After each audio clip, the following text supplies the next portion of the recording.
Hello guys, আসসালামু আলাইকুম। আশা করি সবাই ভালো আছেন। আজকে আমরা জানবো ল্যাপটপের স্ক্রিনে কিভাবে ফাইল ফোল্ডার সাজাতে হয়। শুরুতে আমরা স্ক্রিনে যাব, যে আমরা স্ক্রিনে রাইট বাটন ক্লিক করব, ক্লিক করে আমরা ভিউতে যাব, ভিউ থেকে লার্জ আইকনস, মিডিয়াম আইকনস, এগুলো লার্জ আইকনসটা যদি আমরা ক্লিক করি, দেখেন এখানে বড় স্ক্রিন দেখা যায়।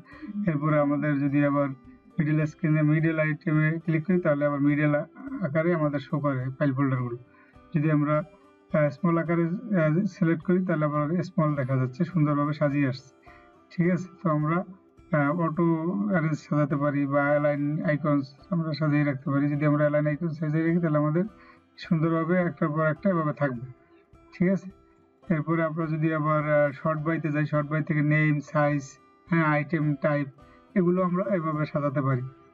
যদি আমরা নেম আকারে রাখি, তাহলে আমাদের নেম আকারে সবগুলো লেটার, এবিসিডি লেটারের ফন্ট আকারে সিরিয়াল বাই সিরিয়াল চলে আসবে। ঠিক আছে, এরপরে আমরা যদি ই আকারে রাখি, সাইজ আকারে, তাহলে আমাদের বড় ফাইল যেটা সেটা প্রথমে যাবে, এভাবে ক্রমান্বয়ে ফাইলগুলো চলে আসবে।